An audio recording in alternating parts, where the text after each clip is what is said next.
la palabra que podría como definir qué es lo que está pasando en la vacunación en Latinoamérica es desigualdad. Precisamente nosotros hemos visto cómo los países en nuestra región han empezado en diferentes momentos las negociaciones con los laboratorios farmacéuticos y luego en su momento la llegada de esas primeras dosis para poder empezar a sacar adelante los planes de vacunación en cada país. Entonces lo que estamos viendo es cómo realmente los países en nuestra región tienen unos tiempos y unos momentos bastante diferentes. Sin duda, el líder regional es Chile, ya alcanza casi los 4 millones de vacunas y realmente está logrando también llegar al 13% de la población vacunada, lo cual realmente es como el gran demostrar de nuestra región, pero pues seguido de Chile está Brasil, que hasta ahora está llegando al 3% de la población vacunada, es decir, todavía estamos bastante lejos del segundo puesto y eso lo que significa es que hay una tarea bastante grande por cumplir. Hay varias cosas que definen,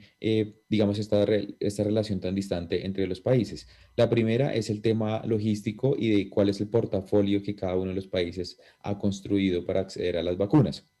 Por ejemplo, en muchos países de la región decidieron, por ejemplo, utilizar un portafolio con vacunas de Sputnik o con vacunas de Sinovac o de Sinopharm, que son, digamos, vacunas que al comienzo muchos de los países del norte global no le tenían bastante, digamos, apoyo o fe de alguna manera, y eso significa que los países de ingresos medio alto, como los de nuestra región, pues pudieron acceder mucho más temprano a este tipo de vacunas. Entonces, el caso de Bolivia, el caso de Argentina, el caso de Chile, en donde llegaron estas vacunas de primeras y por eso también podríamos hablar de que eso, digamos, de alguna manera esa diversificación del portafolio ayudó. Otros países que tuvieron unas entregas más pequeñas, pero que fueron, digamos, desde Pfizer, que es también uno de los líderes mundiales en estos compromisos con los países para acceder a vacunas, pues fueron Costa Rica, Panamá, Ecuador y pues más recientemente Colombia, en donde llegaron también unas primeras dosis. Entonces también depende de cuál es el portafolio que construyeron, depende de cuál es la capacidad de negociación. Eso ha hecho que pues, los países tengan la capacidad de recibir vacunas en distintos momentos.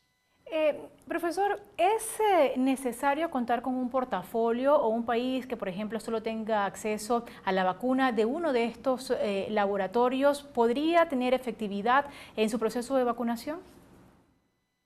Lo ideal es diversificar el portafolio, dado que el mecanismo multilateral de COVAX realmente no ha logrado satisfacer las necesidades mundiales. Es decir, en el mejor escenario posible, nosotros quisiéramos que ningún país tuviera que hacer negociaciones bilaterales, sino que todos los países estuvieran incluidos en COVAX y que COVAX fuera esa gran bolsa que permitiera a los países acceder a las vacunas. Desafortunadamente, desde el comienzo, por esa falta de apoyo de los Estados Unidos, pues COVAX no arrancó muy bien, unos problemas logísticos bastante grandes, y eso lo que hizo es que cada país tuviera que hacer una negociación por su cuenta. Y ahí de nuevo depende de la capacidad de cada país para poder hacer ese tipo de negociaciones. Por ejemplo, muchos países en Centroamérica, sobre todo los países pues más pobres y vulnerables, pues no tienen esa capacidad para poder hacer esa negociación. Ahí vemos, y como lo decía bien la nota, pues Honduras, Guatemala, Nicaragua no han empezado todavía un proceso pues, no de negociación, pero no de adquisición, todavía no han llegado las vacunas a esos países. Y cuando uno mira, por ejemplo, el Caribe, también estamos viendo que muchas islas que no dependen de un país del norte global, pues también están en unos problemas bastante graves porque no tienen la capacidad de negociación. Entonces lo que está pasando allá es casi que un sistema de donaciones, en donde, por ejemplo, Honduras y Guatemala recibieron o van a recibir a recibir aparentemente unas dosis de Israel, o donde, por ejemplo, Belice recibió unas dosis de Barbados. Entonces, ahí es donde vemos una situación muy compleja porque realmente no hay capacidad para muchos países de hacer negociaciones. Y pues el caso, por ejemplo, de Venezuela, en donde pues por la situación política, pues hay un embargo que hace que no se pueda hacer negociaciones con laboratorios farmacéuticos extranjeros y pues luego queda ese portafolio limitado a lo que ofrece COVAX o lo que se puede hacer a través de conversaciones bilaterales, como por ejemplo lo que se ha discutido con Rusia para que lleguen las vacunas de Sputnik 5 al país. Profesor, tal y como ha avanzado hasta ahora este proceso de vacunación en las distintas regiones, ¿qué perspectivas podríamos tener de, digamos, de la efectividad y del plazo en el que se podría atender el requerimiento mundial para hacer frente a la pandemia? Pues por ahora los pronósticos no son muy esperanzadores, desafortunadamente, porque lo que vemos es que hay unos grandes problemas de lograr generar una mayor capacidad de producción a nivel global. Lo que estamos viendo es que los laboratorios no han logrado poder satisfacer esos compromisos que habían adquirido al comienzo del año y por eso también muchos países de nuestra región no habían podido comenzar esos planes de vacunación. Por ejemplo, en Jamaica, el primer ministro y el ministro de Salud no se han comprometido con una fecha simplemente porque los laboratorios no les han entregado una fecha concreta. En Uruguay también tomó bastante tiempo poder tener una fecha sobre la primera llegada de las vacunas porque simplemente los laboratorios no les confirmaban. Entonces, hay un problema, digamos, global en la medida en que está difícil la capacidad de producción,